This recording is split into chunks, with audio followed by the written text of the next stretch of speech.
بسم اللہ الرحمن الرحیم۔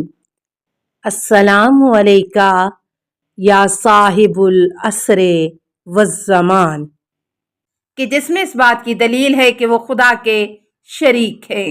نعوذ باللہ۔ سوال: زرارہ جمران اور محمد بن مسلم کہتے ہیں کہ ہم نے حضرت امام محمد باقر علیہ السلام سے اس آیت کریمہ کے متعلق پوچھا، وَعِبَادُ الرَّحْمَٰنِ الَّذِينَ يَمْشُونَ عَلَى الْأَرْضِ هَوْنًا وَإِذَا خَاطَبَهُمُ الْجَاهِلُونَ قَالُوا سَلَامًا۔ سورہ الفرقان 25 آیت 63۔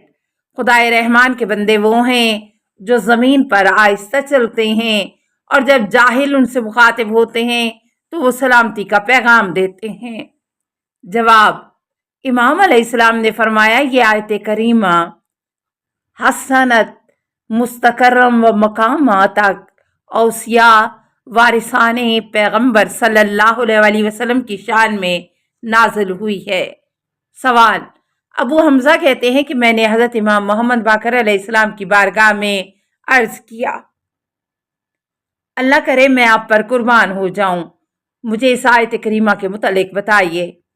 کل شیء ہالک الا وجوہہ، سورہ قصص 28 آیت 88۔ جواب: امام علیہ السلام نے فرمایا، اے فلاں شخص، ہر شے فنا ہو جائے گی سوائے وجہ اللہ کے۔ اللہ تعالیٰ اس بات سے بلند مرتبہ ہے کہ اس کا جسمانی چہرہ ہو، بلکہ اس آیت کا مفہوم یہ ہے کہ دین خدا کے علاوہ ہر شے فنا اور نابود ہو جائے گی، اور ہم وہ وجہ معرفت ہیں کہ جس کے ذریعے لوگ خدا تک پہنچتے ہیں۔ جب تک اللہ تعالیٰ انسانیت کو باقی رکھنا چاہے ہم ان کے درمیان رہیں گے۔ میں نے عرض کیا، قربان جاؤں، آپ علیہ السلام نے رویا فرمایا، اس سے کیا مراد ہے؟ امام علیہ السلام نے فرمایا، یعنی حاجت اور ضرورت۔ جب بقائے انسانیت کی ضرورت ختم ہو جائے گی تو ہم خدا کی بارگاہ میں اٹھا لیے جائیں گے اور اللہ تعالیٰ جیسے چاہے گا ہمارے ساتھ سلوک فرمائے گا۔ سوال: جابر کہتے ہیں کہ میں نے حضرت امام محمد باقر علیہ السلام سے اس آیت کریمہ کے متعلق پوچھا، یرید اللہ ان یحق الحق بکلماتہ ویقطع دابر الکافرین۔ اللہ تو یہ چاہتا ہے کہ وہ حق کو اپنے کلمات کے ساتھ ثابت کرے اور کافروں کی جڑیں کاٹ دے۔ سورہ الانفال 8 آیت نمبر 7۔ جواب: امام علیہ السلام نے فرمایا، اس آیت کی باطنی تفسیر یوں ہے، اللہ تعالیٰ نے ارادہ فرمایا، یہ ایک ایسی چیز ہے جس کا ارادہ کیا گیا لیکن بعد میں انجام نہ دیا، اور یہ کہ حق کو اپنے کلمات کے ساتھ ثابت کرے، یعنی آل محمد کے حق کو ثابت کرے، جبکہ اپنے کلمات سے مراد علی علیہ السلام ہیں، کیونکہ آپ علیہ السلام کی ذات گرامی باطن میں کلمت اللہ ہے، اور یہ کہ کافروں کی جڑیں کاٹ دے، تو اللہ نے ارادہ فرمایا کہ کفار کی جڑیں کاٹ دے، اور یہ کہ حق کو ثابت اور مضبوط کرے، یعنی آل محمد کے حق کو جب امام زمانہ قیام کریں گے تو مضبوط و ثابت کریں گے، اور یہ فرمان کہ باطل کو نابود کرے، یعنی جب قائم آل محمد قیام فرمائیں گے تو کافروں کے باطل افکار کو نابود کریں گے، اور امام زمانہ علیہ السلام کے دور کی طرف اشارہ ہے کہ لِیُحِقَّ الْحَقَّ وَیُبْطِلَ الْبَاطِلَ وَلَوْ کَرِہَ الْمُجْرِمُونَ۔ جب حق ثابت اور مضبوط اور باطل کو نابود اور ختم کیا جائے مگر مجرموں کو یہ بات ناگوار گزرے گی۔ سورہ الانفال 8 آیت 7۔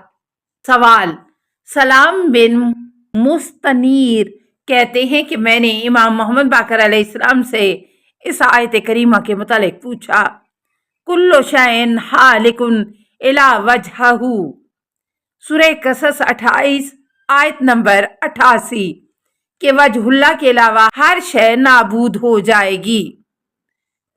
جواب: امام علیہ السلام نے فرمایا، خدا کی قسم ہم ہی وجہ اللہ ہیں اور اللہ تعالیٰ نے ہماری اطاعت اور مودت کا حکم دیا ہے۔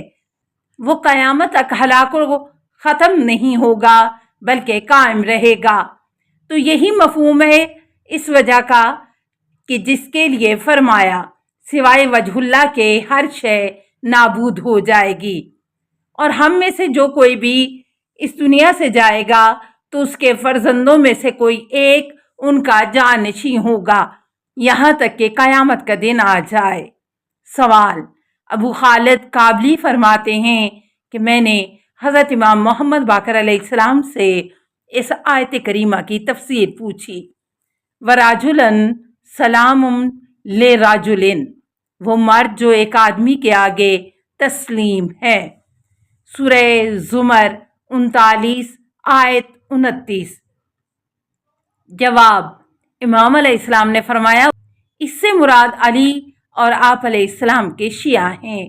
جواب: ابو خالد کابلی کہتے ہیں کہ میں نے حضرت امام محمد باقر علیہ السلام سے اس آیت کریمہ کی تفسیر کے متعلق پوچھا۔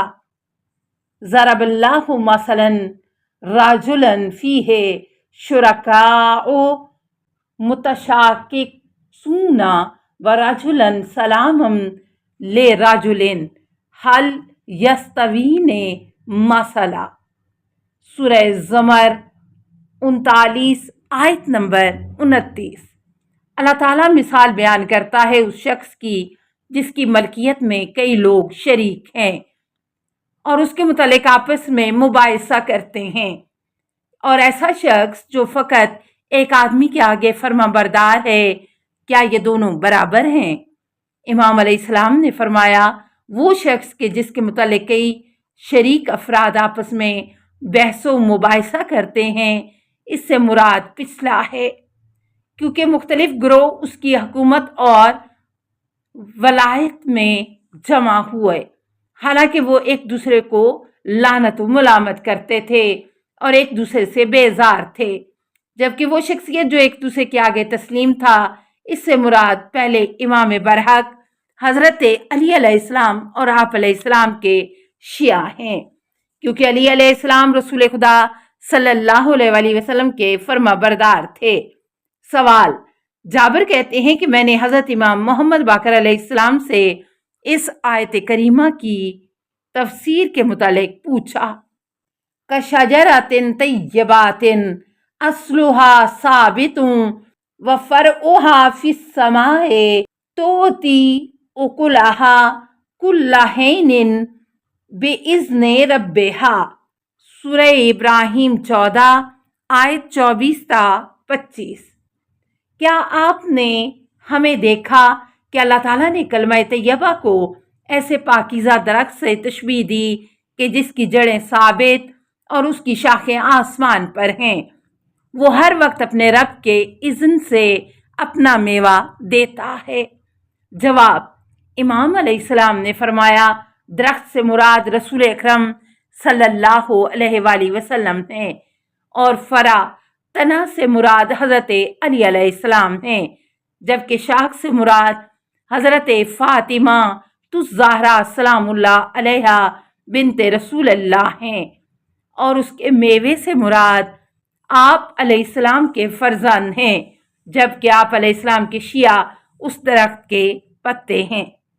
اس کے بعد فرمایا کہ جب بھی ہمارے شیعوں میں سے کوئی مومن مر جاتا ہے تو اس درخت کا ایک پتا نیچے گرتا ہے، اور جب ہمارا کوئی شیعہ متولد ہوتا ہے تو اس درخت کا ایک پتا پیدا ہوتا ہے، یعنی بڑھتا ہے۔ یہ روایت بھی جابر کی روایت کی طرح ہے، سوائے یہ کہ اس کے آخر میں حضرت امام محمد باقر علیہ السلام فرماتے ہیں توتی اکلہا سے مراد یہ ہے کہ ہر سال صبح کے موسم میں حلال و حرام سے متعلق مسائل ائمہ اہل بیت کی طرف سے شیعوں کو بتائے جاتے ہیں۔ السلام علیکہ یا صاحب العصر والزمان، الامان الامان الامان من فتن الزمان، السلام علیکہ یا خلیفۃ الرحمن، السلام علیکہ یا امام الانس والجان، السلام علیکہ یا مظہر الایمان، السلام علیکہ یا شریک القرآن، السلام علیکہ یا قاطع البرہان، السلام علیکہ یا امام زماننا، ھذا اجل اللہ فرجک وسہل اللہ مخرجک وظہورک، السلام علیکہ ورحمۃ اللہ۔